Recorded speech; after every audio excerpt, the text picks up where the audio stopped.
안녕하십니까, 박사입니다. 차기 미국의 국제정치적 움직임을 예측하려면 도널드 트럼프와 일론 머스크의 결합에 주목해야 합니다. 이 두 사람의 정치적 결합은 독특하면서 때로는 예측 불가합니다. 트럼프의 중상주의적, 고립주의적 본능은 이제 머스크의 기술 유토피아적 세계관과 권력에 대한 이단적 접근 방식과 결합됐습니다. 트럼프는 동맹국에 지시하고 적대국과 협상하는 것을 선호하지만 그의 거래는 종종 단순합니다. 반면 머스크는 미국의 궤도 안에 있는 세계 리더들을 조롱하는데 거침이 없습니다. 일론 머스크의 막대한 부, 미래적 비전, 그리고 정치적 혁신의 최전선에 있다는 믿음은 그에게 우주의 통치자처럼 행동할 수 있는 자신감을 주고 있습니다. 지금 미국에서 트럼프가 지상의 대통령이라면 머스크는 지하의 대통령입니다. 머스크는 트럼프의 선거 유세 과정에서 많은 자금 지원을 했고 열심히 발로 뛰었습니다. 따라서 트럼프가 가장 믿고 신뢰합니다. 트럼프의 논공 행상은 확실합니다. 정치인이 논공 행상을 잘못하면 망하게 되어 있습니다. 그는 트럼프 행정부의 풍향계라고도 볼 수 있습니다. 참고로 얼마 전 트럼프 주니어의 초청으로 미국을 방문한 신세계그룹 회장 정용진은 머스크와도 짧게 만났습니다. 그는 머스크가 한국 상황에 관심이 있었느냐는 질문에 대해 관심 없었다고 대답했습니다. 그런데도 한국에서는 부정선거 규탄 시위에 머스크가 와우라는 외마디를 남겼다고 한때 흥분했습니다. 이거 웃기는 겁니다. 그러면 본론으로 다시 돌아가 보겠습니다. 트럼프와 머스크가 모든 면에서 100% 맞는 것은 아닙니다. 어찌 보면 레이건 시대 현실주의와 기술 낙관주의의 불안정한 칵테일로 두 사람의 관계를 정의할 수도 있습니다. 그러나 그런 관계가 어떻게 전개되느냐에 따라 세계 정치가 재편될 수 있습니다. 특히 유럽 정치는 계속해서 분열되고 있으며 불안정한 정당 시스템이 구식 이념에 집착하면서 위기를 해결하는 데 어려움을 겪고 있습니다.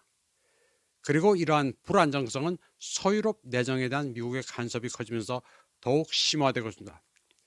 트럼프의 개입 의지는 더욱 무모해 보이고 머스크의 예측 불가능한 영향력은 대서양 관계에 새로운 차원을 더합니다.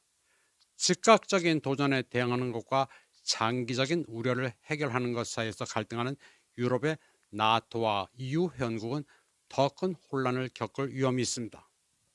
특히 러우존과 관련된 미국과 유럽의 스탠스는 동상이몽입니다. 트럼프는 서유럽이 러시아와 싸우든지 말든지 별로 개의치 않습니다. 간단히 말해 싸우고 싶으면 싸워입니다. 미국으로서는 분쟁이 계속돼 러시아가 약해졌으면 좋겠고 가신국인 서유럽도 분쟁에 매몰돼 망가지면 양털 깎기가 쉬워지기 때문에 손해볼 게 없습니다. 우크라이나가 무너지면 그 다음에는 서유럽 이런 식으로 스스로 가스라이팅을 해왔으니 그대로 밀고 나가보라는 속내입니다. 영국과 프랑스의 경우 우크라이나 파병 계획도 가지고 있습니다. 미국으로서는 일단 분쟁을 좀 질질 끌 필요가 있습니다. 트럼프는 우크라이나에서 미국이 아프가니스탄처럼 패퇴했다는 인상을 피하는 게 최우선 과제입니다. 체면을 구기지 않고 명예롭게 손을 떼는 게 가장 중요합니다. 로이터는 트럼프와 가까운 소식통을 이용해 도널드 트럼프가 우크라이나 갈등을 24시간 안에 종식시키겠다는 선거 공약을 내건 것은 허세였으며 상황의 난제를 인식하지 못한 데 따른 것이라고 보도했습니다. 트럼프는 선거운동 기간 동안 러시아와 우크라이나 간의 적대 행위를 종식시킬 수 있는 자신의 능력을 반복해서 자랑하면서 조 바이든 대통령이 위기를 잘못 처리했다고 비난했습니다. 그리고 트럼프는 취임식 이전에는 아무것도 할 수 없다는 점을 안타까워했습니다. 미국의 정치적 전통은 아직 취임하지 않은 대통령 당선자가 국제 문제를 다루면 안 되게 돼 있습니다. 때문에 트럼프가 지금 한국의 부정선거 규명을 돕기로 했다느니 하는 소리는 다 허구입니다. 어떻게 바이든이 임명한 국방정보국장을 트럼프가 움직여 한국에서 붙잡힌 중국 해커를 오키나와로 압송해 신문을 하는지 어처구니가 없습니다. 바이든 행정부에도 트럼프 라인이 있어 가능하다느니 하는데 그거 다 뻥으로 보시면 됩니다. 그리고 트럼프는 죽은 권력에는 관심이 없습니다. 로이터에 따르면 트럼프 팀원들은 비공개적이지만 갈등 해결 일정이 몇 달은 걸릴 것으로 예상합니다. 트럼프라고 해서 로우전 해결의 뾰족한 방도는 원래부터 없었습니다. 허풍의 함량이 매우 높습니다. 이러한 견해는 미래 행정부 구성원들의 공개 발언과 일치합니다. 트럼프가 우크라이나와 러시아 특사로 임명한 키스 켈로그는 폭스뉴스 출연해 1월 20일 취임식 이후 100일 이내에 해결책을 중지할 계획이라고 말했습니다. 트럼프도 말하라고 해서 가진 기자회견에서 언제쯤 러시아의 블라디미르 푸틴 대통령을 만날 계획이냐는 질문에 6개월 훨씬 전에 그런 기회가 마련되기를 바란다고 말했습니다. 로이터에 따르면 트럼프 고문들은 우크라이나의 나토 가입을 가까운 미래에는 배제하고 현재 전투 라인을 따라 휴전을 추진하는 제안을 일반적으로 지지합니다. 또한 잠재적인 비무장지대를 감시하기 위해 유럽군을 배치하는 것을 옹호한다고 전했습니다. 또 블룸버그는 트럼프의 주변 소식통을 이용해 대통령 당선인의 자문위원들이 러시아, 우크라이나 평화회담을 추진하기 위한 전략을 개발하고 있다고 보도했는데 여기에는 모스크바에 대한 제재 완화가 포함될 수 있다고 보도했습니다. 블룸버그의 소식통에 따르면 차기 미국 대통령팀은 향후 제재에 대한 두 가지 주요 접근 방식을 고려하고 있습니다. 첫 번째는 워싱턴이 우크라이나 갈등이 곧 해결될 수 있다고 판단하면 선의의 표시로 러시아 석유 회사에 제한적인 제재 완화를 한다는 것입니다. 두 번째는 모스크바에 더 많은 압력을 가하고 협상에서 미국의 레버리지를 높이기 위해 제한을 강화하는 보다 공격적인 입장을 취하는 것입니다.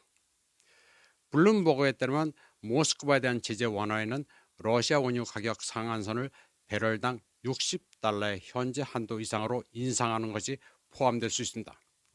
반면 더 강력한 제재에는 러시아에서 원유를 운송하는 선박에 대한 2차 제재를 강화하는 조치가 포함될 수 있습니다. 러시아는 이러한 미국의 스탠스를 잘 알고 있습니다. 현 전선에서 분쟁을 동결하고 미국이 가신국을 시켜 평화유지군을 진축해야 한다는 구상을 러시아가 받을 리만마합니다. 또 제재를 레버리지로 사용하려 한다는 것도 조삼모사임을 알고 있습니다.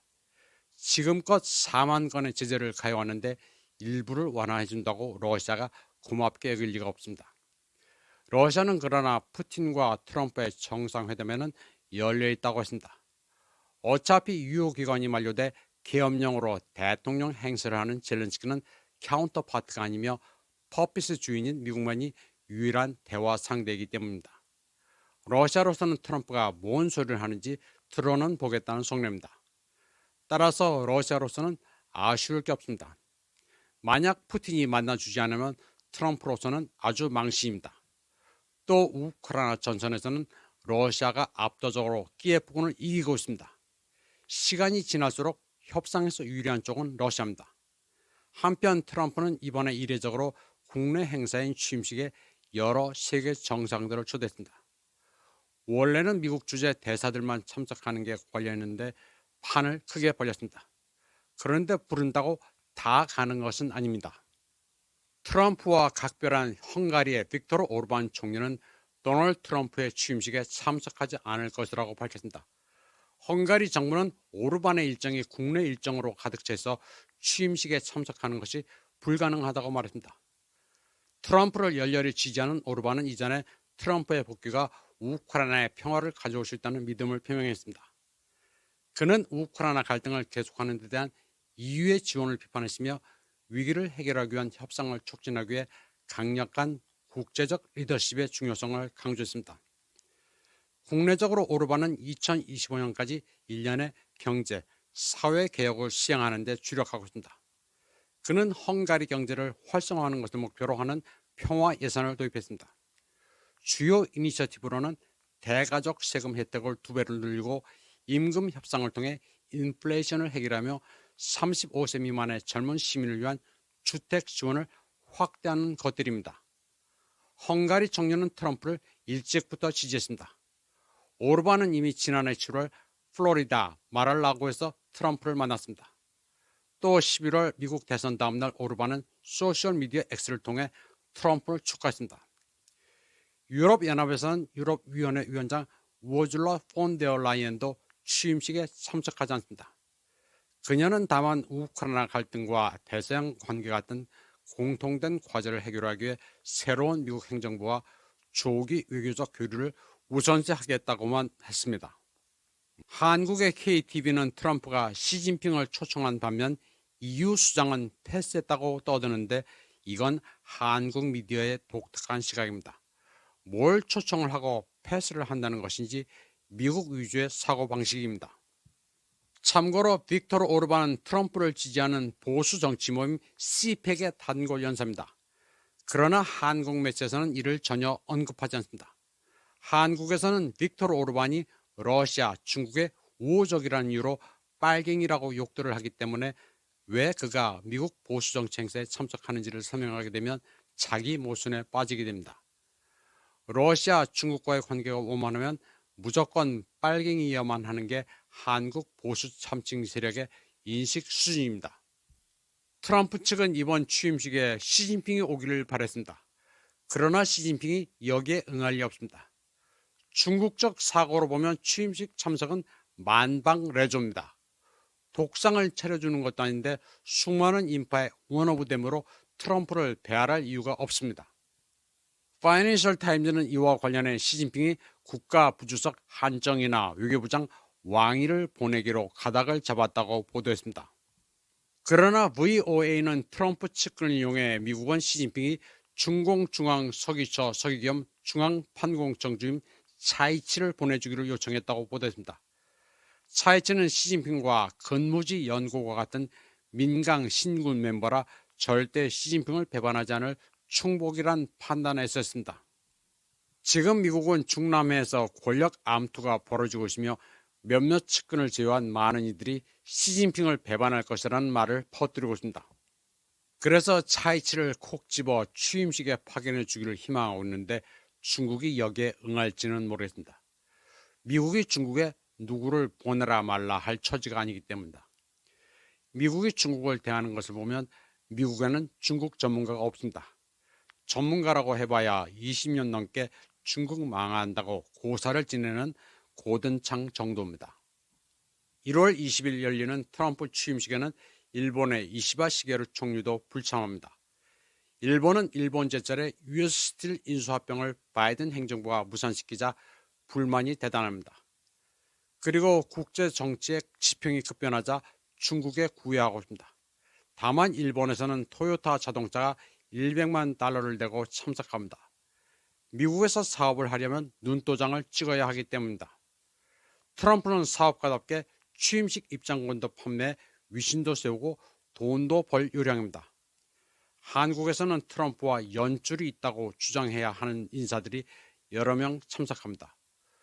돈을 내고 티켓을 사면 초청장을 보내줍니다. 트럼프가 초대하는 게 아니라 돈을 내면 이름을 박아 초청장을 보내주는 형식입니다. 사실 가본들 사람이 워낙 많아 돛대기 시장입니다. 거기서 무슨 깊이 있는 대화가 이루어지는 것도 아니어서 실속은 별로 없다고 봐야 합니다. 돈 내고 가는 거야 자유지만 안 가는 사람들은 안 가는 대로 다 이유가 있습니다. 이번 방송은 여기까지 하겠습니다. 시청해주신 여러분 감사합니다.